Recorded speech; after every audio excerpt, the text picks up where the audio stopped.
সপ্তাহে সবুজায়নের বার্তা। কামারপুকুরে বৃক্ষরোপণ কর্মসূচি। অরণ্য সপ্তাহ উপলক্ষে আরও সবুজায়নের লক্ষ্য নিয়ে গাছমাস্টার নামে পরিচিত আরামবাগ হাই স্কুলের বৃক্ষপ্রেমী শিক্ষক ভবানী প্রসাদ দাসের উদ্যোগে কামারপুকুর শারদাপল্লীর মাঠে এক বৃক্ষরোপণ কর্মসূচির আয়োজন করা হয়। কর্মসূচিতে এলাকার সাধারণ মানুষ এবং বিশেষ করে নবীন প্রজন্ম স্বতঃস্ফূর্তভাবে অংশগ্রহণ করেন। পরিবেশ সংরক্ষণের বার্তা ছড়িয়ে দিতে বিভিন্ন মনীষীর নামে বৃক্ষরোপণ করা হয়।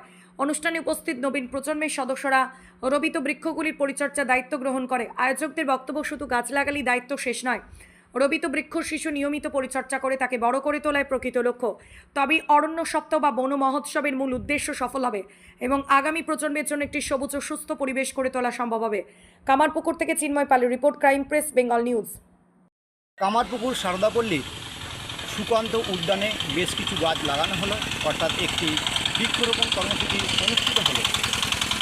এই গাছগুলি বিভিন্ন মনীষীদের নামে লাগানো হয়েছে, যেমন ঠাকুর শ্রী শ্রী রামকৃষ্ণ স্মৃতিবৃক্ষ, জগৎজননী মা শারদা স্মৃতিবৃক্ষ, সুকান্ত স্মৃতিবৃক্ষ, রাজা রামমোহন রায় স্মৃতিবৃক্ষ ইত্যাদি ইত্যাদি নামে লাগানো হয়েছে। এবং এইগুলি যারা পরিচর্যা করবে তাদের ক্ষুদিরাম সন্তান দল, বিবেকানন্দ সন্তান দল নামে চিহ্নিত করা হয়েছে।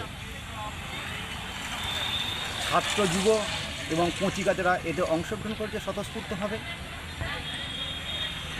এই অরণ্য সপ্তাহ বা বন মহোৎসবে প্রচুর গাছ রোপণ করা হয়, কিন্তু পরিতাপের বিষয়, সঠিক রক্ষণাবেক্ষণের অভাবে অনেক গাছ নষ্ট হয়ে যায়।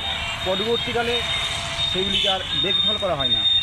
অর্থাৎ শুধু রোপণ নয়, যেগুলি রোপণ করা হচ্ছে সেগুলিকে সঠিক পরিচর্যা করে বড় করে তুলতে হবে।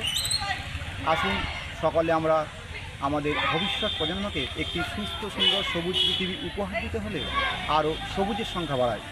আমি পরিবেশপ্রেমী শিক্ষক ভবানী প্রসাদ দাস, আরামবাগ হাই স্কুল।